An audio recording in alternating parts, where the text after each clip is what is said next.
ആ മഴയത്തായിരിക്കും ബോഡി കൊണ്ടിട്ട് തീർച്ചയായിട്ടും. വെള്ളത്തിൽ വീണതാണെങ്കിൽ ആ വെള്ളം കുടിക്കണമല്ലോ. ബോഡി കൊണ്ടുവരുമ്പോൾ തലയിരിക്കില്ലായിരുന്നു, തോർത്ത് വെച്ചൊക്കെയാണ് ഇരുന്നത്. കാരണം കേരള പോലീസിനോട് അന്വേഷിക്കാൻ പറ്റില്ല, കള്ളന്മാരാണ് കൂടുതലായിട്ട്. 1,00,000 രൂപ വാങ്ങിയിട്ട് ഒരു എസ് ഐ അന്ന് ഈ കൊണ്ടുവന്ന സാധനം അട്ടിമറിച്ചു എന്ന് അതിൻ്റെ കൂടെയുള്ള SI ആണ് എൻ്റെ അടുത്ത് പറഞ്ഞത്. 16 വർഷമുണ്ട് ഞാൻ എൻ്റെ മോൻ്റെ നീതിക്ക് വേണ്ടി എല്ലാവരുടെ മുമ്പിലും പോകും. ആരും എനിക്ക് നീതി തരുന്നില്ല. 13.5 വയസ്സുള്ള സമയത്താണ് എൻ്റെ മോൻ മരിക്കുന്നത്. ഇപ്പോൾ 30 വയസ്സ്. ആദർശിന്റെ ആത്മാവ് ഇന്നും ഈ ഗ്രാമത്തിലൂടെ ഗതി കിട്ടാതെ അലഞ്ഞു തിരിയുകയാണ്. ഈ അച്ഛൻ്റെയും അമ്മയുടെയും കണ്ണീരിന് ശമനം വരുത്താതെ അവന് പെട്ടെന്നങ്ങ് പോകാൻ പറ്റുമോ? ആദർശ് എന്ന 7ാം ക്ലാസ്സുകാരൻ കൊല്ലപ്പെട്ടിട്ട് ഇന്നേക്ക് 16 വർഷം പിന്നിടുകയാണ്. തന്നെ കൊന്നതാണെന്ന് എത്രയോ തവണ പലരിലൂടെയും ഇവൻ വെളിപ്പെടുത്തി, അതിനെപ്പറ്റിയുള്ള സൂചനയും കൊടുത്തു. എന്നിട്ടും അന്വേഷണ ഉദ്യോഗസ്ഥർ മൂക്കുകൊണ്ട് ഇക്ഷ വരച്ചതല്ലാതെ പ്രതിയെ പിടികൂടിയിട്ടില്ല. പക്ഷേ എല്ലാവരും ഒരേ സ്വരത്തിൽ പറയുന്ന ഒരു കാര്യമുണ്ട്: ഇതൊരു ഉഗ്രം കൊലപാതകം തന്നെ.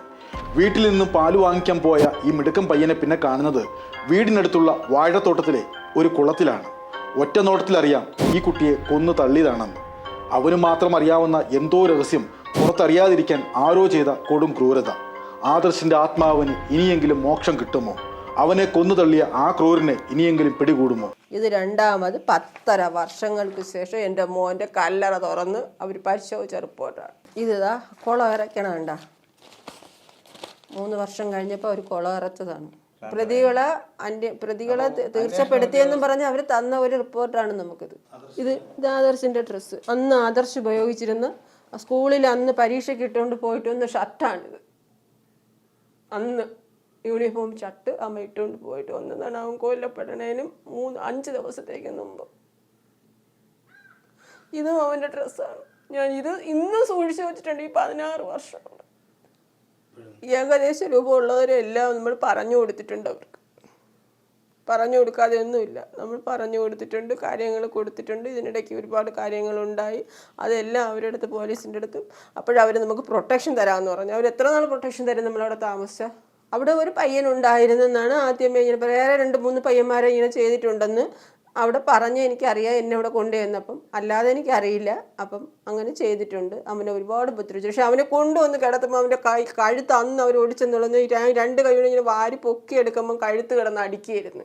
പോസ്റ്റ്മോർട്ടം ചെയ്ത് കൊണ്ടുവച്ച ബോഡി. അപ്പോഴേ ഞാൻ പറഞ്ഞു, അപ്പോഴെല്ലാവരും പറഞ്ഞു അല്ലാതെ കുളത്തിൽ വീണു പോയത് കൊണ്ട് കഴുത്തൊടിഞ്ഞതാണെന്ന് പറഞ്ഞു. അതിനുശേഷം എൻ്റെ നിർബന്ധപ്രകാരമാണ് ഈ പോസ്റ്റ്മോർട്ടം റിപ്പോർട്ടിൻ്റെ കോപ്പി വാങ്ങണതും എല്ലാം. എനിക്ക് എൻ്റെ മനസ്സിൽ അന്നേ ഈ വെപ്രാളം ഉണ്ടായിരുന്നു. എൻ്റെ മോനെ ആരോ അപായപ്പെടുത്തിയതാണ്, അവൻ സ്വയം മരിച്ചതല്ല. ഞാനെന്ന് പറഞ്ഞാൽ അവൻ ജീവനെ കളയും. അവൻ ഒരിക്കലും അങ്ങനെ ഒരു ഇതിലും ചാടില്ല. പഠിക്കാൻ ആദ്യം ഇത്തിരി പാടായിരുന്നു. അത് കഴിഞ്ഞിട്ട് ഈ മരിക്കാനുള്ള സമയമായപ്പോൾ അവൻ നല്ല വൃത്തിയെ പഠിക്കുമായിരുന്നു, എല്ലാം ചെയ്യുമായിരുന്നു.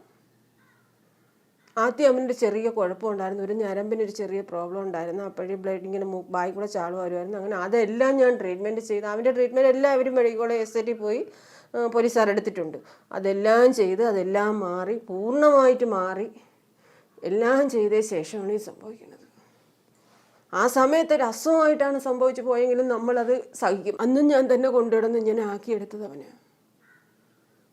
എൻ്റെ മുമ്പേ 3:32 ഞാനാണ് പറഞ്ഞു വിട്ട കാലൻ്റെ ബാക്കിയകത്ത് എൻ്റെ മോനെ മക്കളെ പാല് മേടിച്ചുകൊണ്ട് 3:30 മണിയായെന്ന്. അപ്പോൾ മൊബൈലെടുത്ത് നോക്കിയിട്ട് പറഞ്ഞു 3:32 അയച്ചാൽ ഞാൻ പാല് വാങ്ങിച്ചുകൊണ്ട് വരണമെന്നും പറഞ്ഞ് പോയതാണ്. പിന്നെ ഞാൻ കാണുന്ന പിറ്റേന്ന് 2 മണിക്ക് ഒരു പെട്ടിയിൽ കൊണ്ടുവച്ചേക്കണതാണ്. ആ ഏപ്രിൽ 5 ഇന്നും എൻ്റെ മനസ്സിൽ നിന്ന് പോയിട്ടില്ല. ഇന്നലെ ഞാൻ അത് ഓർമ്മിച്ച് ഒരുപാട് നേരം എൻ്റെ മോൻ്റെ മുമ്പിൽ നിന്ന് ഞാൻ കരഞ്ഞു. മോനെ കൊന്നിട്ട് ഞാൻ 16 വർഷമായി. ഞാൻ ഈ 16 വർഷമുണ്ട് ഞാൻ എൻ്റെ മോൻ്റെ നീതിക്ക് വേണ്ടി എല്ലാവരുടെ മുമ്പിലും പോവുകയാണ്. ആരും എനിക്ക് നീതി തരുന്നില്ല.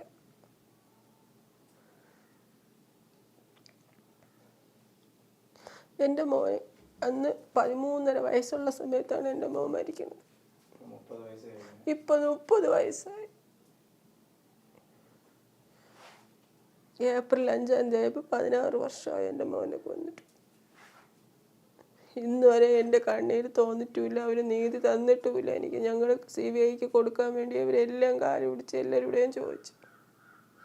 എന്നിട്ട് നമ്മൾ കോടതിയിൽ കൊടുത്തു.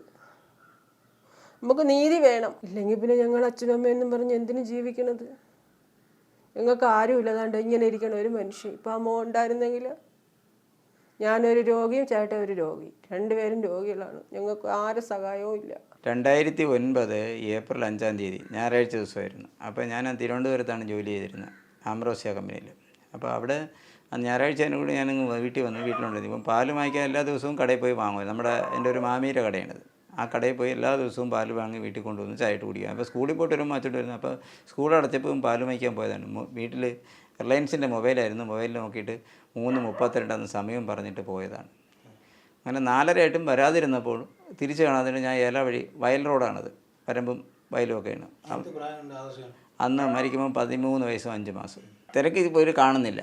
അങ്ങനെ അവിടെ എല്ലാം തിരക്കി, പലയിടത്തും ഇനി വണ്ടി എടുത്തൊക്കെ പലയിടത്തും പോയി തിരക്കി. എന്നിട്ട് രാത്രിയായിട്ട് കാണാനില്ല. കിഴക്കൻ ഭാഗത്തെ ക്ഷേത്രത്തിൽ ഉത്സവമായിരുന്നു ഇതേപോലെ 10-ാം തീയതി. ഇപ്പോൾ അവിടെ ഉത്സവം നടക്കുന്ന സമയമാണ്. അങ്ങനെ അനൗൺസ് ചെയ്തിട്ട് തിരിച്ച് ഇറങ്ങുമ്പോഴത്തേക്കും ഒരു ഫോൺ വിളി വന്നു, അവിടെ ഉണ്ടെന്ന്.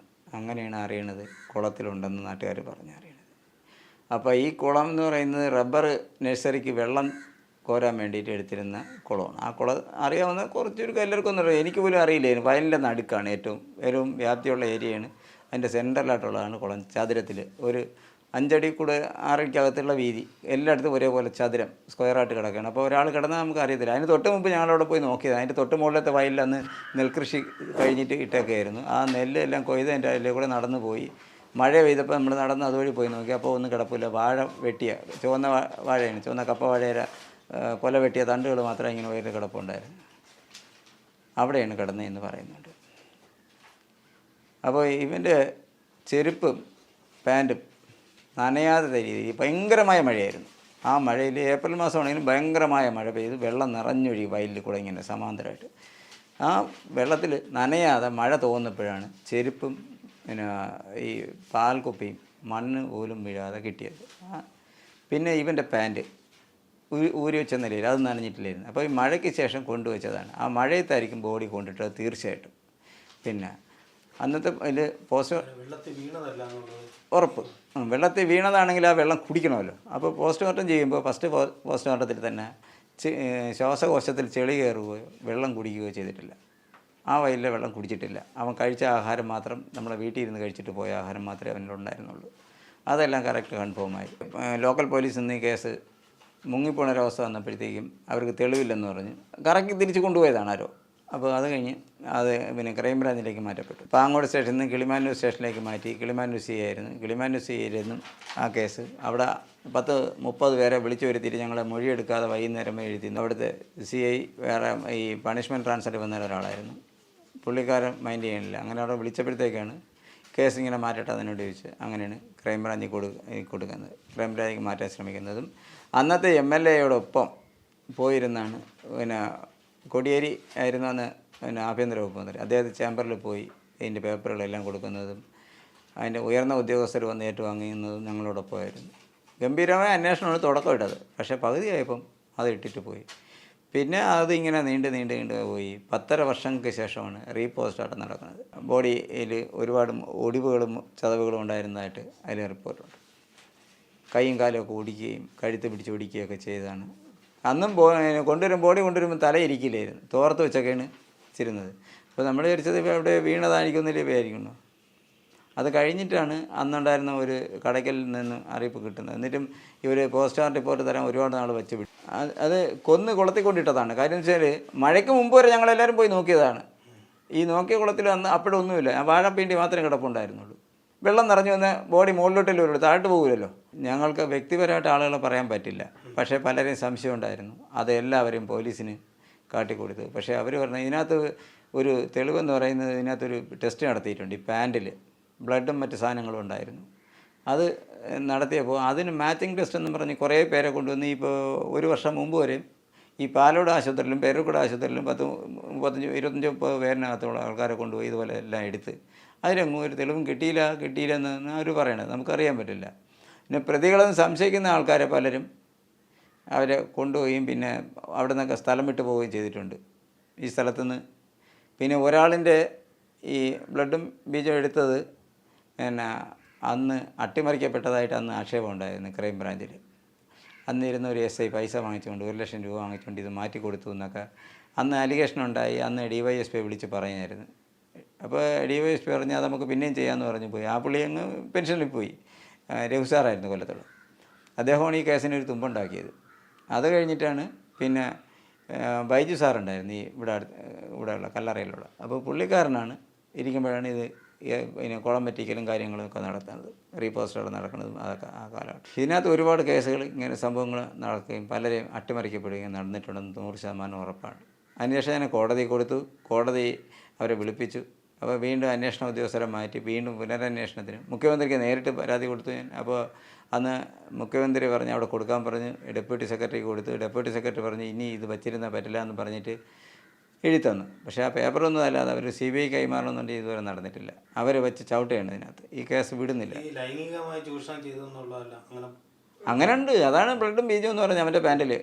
അതിലെ പുരുഷൻ അവനെ ഉപദ്രവിച്ച പുരുഷൻ ആരെന്ന് വെച്ചാൽ അവനെ കണ്ടുപിടിച്ചാൽ പ്രതിയായി. അതിനാണ് മാച്ചിങ് ടെസ്റ്റ് എന്ന് പറഞ്ഞ് നടത്തുന്നത്. ഈ സംശയമുള്ള ആളെ കൊണ്ടുപോയി അവൻ്റെ ബ്ലഡും ബീജം എടുപ്പിക്കുകയാണ് ചെയ്യുന്നത്. അതാണ് മാച്ചിങ് ടെസ്റ്റ് എന്ന് പറയുന്നത്. ഇപ്പോൾ ഒരു 100 പേരിനകത്ത് ചെയ്തിട്ടുണ്ടാവും, ഇല്ലെന്ന് പറയുന്നില്ല. ആദ്യത്തെ കാലം മുതൽ ഇങ്ങനെ ചെയ്ത് കഴിഞ്ഞ വർഷമൊക്കെ ചെയ്തായിരുന്നു. പാലോട് ഗവൺമെൻറ് ഹോസ്പിറ്റലും പേരൂർക്കട ഹോസ്പിറ്റലും ഇവിടുന്ന് ട്രിപ്പ് അടിച്ച ആളുകളെ കൊണ്ടുപോയി ചെയ്തു. അപ്പോൾ നമുക്കുള്ളതും വേണമെന്ന് പറഞ്ഞു. കാര്യം കോടതിയിൽ തള്ളിപ്പോകും. ഇത് നമ്മുടേതാണെന്ന് വാദിച്ചാൽ കോടതിയിൽ ചെല്ലുമ്പോഴത്തേക്ക് അങ്ങനെ വരാതിരിക്കാൻ വേണ്ടി നമുക്കുള്ളതും വേണമെന്ന് പറഞ്ഞു. അത് കഴിഞ്ഞ് പിന്നെ ഇഴഞ്ഞ് പോവും. ഒരു കാര്യം ചെയ്ത് കഴിഞ്ഞാൽ പിന്നെ 6 മാസത്തേക്ക് ഇതിനകത്ത് ചോദ്യമോ പറച്ചിലോ ഒന്നും ഉണ്ടാവില്ല. പിന്നെ ഏതെങ്കിലും ഒരു ദിവസം 3 വർഷം ഇരിക്കും. ഈ 3 വർഷത്തിനിടയ്ക്ക് ആദ്യം കുറച്ച് നോക്കിയിട്ട് പിന്നെയും കളയും. പിന്നെ അയാൾ ഇറങ്ങിപ്പോറാകുമ്പോൾ വീണ്ടും നോക്കും. അതങ്ങ് അടിച്ചു വയ്ക്കും. ഇതാണിപ്പോൾ നടന്നുകൊണ്ടിരിക്കുന്നത്. ഇപ്പോഴത്തെ DYSP പറഞ്ഞ് ഞങ്ങൾ അന്വേഷിക്കുന്നുണ്ടെന്നൊക്കെ പറഞ്ഞു, എൻ്റെ അടുത്ത് പറഞ്ഞു. പക്ഷേ ഒരു കണക്കുമില്ല. നമ്മുടെ കേരള പോലീസിനെ കൊണ്ട് നടക്കില്ല എന്നറിയാം. എവിടെയെങ്കിലും അവർ തച്ച് തയ്ക്കാൻ വേണ്ടി പലയിടത്തും വരും. ഇതാണ് ചെയ്യുന്നത്. ഇവിടെ വരുന്നുണ്ട് ഇപ്പോഴും. എൻ്റെ അറിവിൽ നമ്മുടെ വരതന്നൂരിൽ പോലീസ് വന്നിട്ടുണ്ട്. ഇവിടെ പോലീസ് ഉണ്ടായിരുന്നതായിട്ട് നാട്ടുകാർ പറയുന്നുണ്ട്. പക്ഷേ തെളിയിക്കാൻ പറ്റിയൊരവസ്ഥ അവരെ കയ്യിലില്ല. കേസ് ക്രൈംബ്രാഞ്ചിലുണ്ട്, അവർക്ക് തള്ളിക്കളയാൻ പറ്റില്ല. കാര്യം ഇതിനു മുമ്പ് അതിനത് കൊലപാതകമാണെന്ന് തെളിയിച്ച സർട്ടിഫിക്കറ്റ് ഉണ്ട് അതിനകത്ത്. ഈ കൊലപാതകമാണെന്ന് തെളിയിച്ചാൽ പ്രതിയെ കോടതി തള്ളില്ല. തെളിവില്ലെന്ന് പറയാൻ പറ്റില്ലല്ലോ. നെടുമങ്ങാട് കോടതിയിൽ ഫസ്റ്റ് ക്ലാസ്സിൽ സെക്കൻഡ് കോർട്ടിലാണ് കോടതി കേസ് കിടക്കുന്നത്. അപ്പോൾ ഇതിൽ പ്രതിയെന്ന് ആളെ അവർ കണ്ടെത്തുക എന്നുള്ളത് നമ്മുടെ ജോലിയല്ലല്ലോ. അപ്പോൾ പലരും ചോദിക്കുക, അവരിലുള്ള പലരും നമ്മളോട് ചോദിച്ചിട്ടുണ്ട്, നിങ്ങൾ ഒരാളെ പറഞ്ഞു തന്നാൽ ഞങ്ങൾ കൊണ്ടുപോകാമെന്ന്. അങ്ങനെ കൊണ്ടുപോയി ഒരാളെ കൊണ്ടുവന്ന് കോടതി കയറ്റിയ കോടതി തെളിയില്ലെങ്കിൽ അവൻ പുറത്ത് പോകില്ലേ. അപ്പോൾ അതിന് യഥാർത്ഥ പ്രതിയെ കണ്ടെത്താൻ അവർക്ക് കഴിഞ്ഞില്ലെങ്കിൽ കേസ് അന്വേഷണ ഉദ്യോഗസ്ഥന്മാർ ആണ് തീരുമാനിക്കേണ്ടത്. അതിവിടെ നമ്മൾ പല പ്രാവശ്യം കേണപേക്ഷിച്ചിട്ടും അവർ ഇതുവരെ അതിനൊരു തീരുമാനം ഉണ്ടാക്കി തരുന്നില്ല. അതിനകത്ത് ഇത് ആരോ ഉരുണ്ട് കളിക്കുന്നുണ്ട്. അങ്ങനെ ഈ ഉദ്യോഗസ്ഥൻ്റെ മണ്ടയിലിരിക്കുന്ന ഏതോ ഒരാൾ, ഉദ്യോഗസ്ഥനാണെന്ന് പറയുന്നില്ല, ഈ കേസിനെ മുകളിലോട്ട് വിടാതെ ഇങ്ങനെ നോക്കി വെച്ചിരിക്കുക. ഈ എന്തായാലും നമ്മളെ പോലീസിൻ്റെ നീതി കിട്ടുമെന്നുള്ള വിശ്വാസം നഷ്ടപ്പെട്ടു എനിക്ക്. പക്ഷേ ഞാൻ വിടില്ല. ഹൈക്കോടതി കൊടുത്ത പേപ്പർ ഇട്ട് ഇനിയും വരും. ഇനിയും വീണ്ടും കൊടുക്കാമെന്ന് തീരുമാനിച്ചിട്ടുണ്ട്. കോടതിയിൽ അവരെ വിളിപ്പിച്ചതായിട്ട് അവർ പറഞ്ഞു, വക്കീൽ പറഞ്ഞു.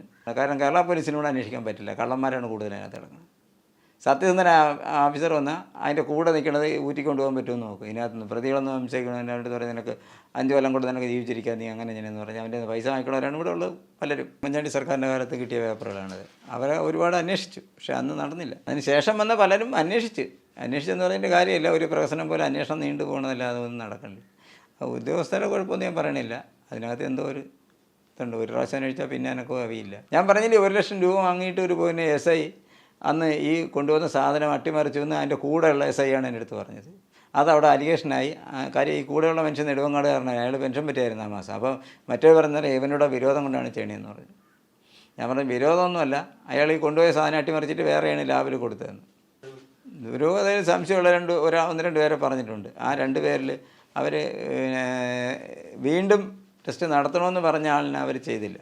അപ്പോൾ സർക്കാർ എൻ്റെ കയ്യിലല്ല, സർക്കാർ ചിലവ് കൊടുക്കില്ല എന്ന് പറഞ്ഞ് ഒരാളെ കൊണ്ടുപോകണതിന് അവർക്ക് ചിലവുണ്ട്. ആ ചിലവ് സർക്കാർ കൊടുക്കില്ല എന്ന് പറഞ്ഞ് ലാസ്റ്റുള്ള ഒരു ഉദ്യോഗസ്ഥൻ കൈമാറി.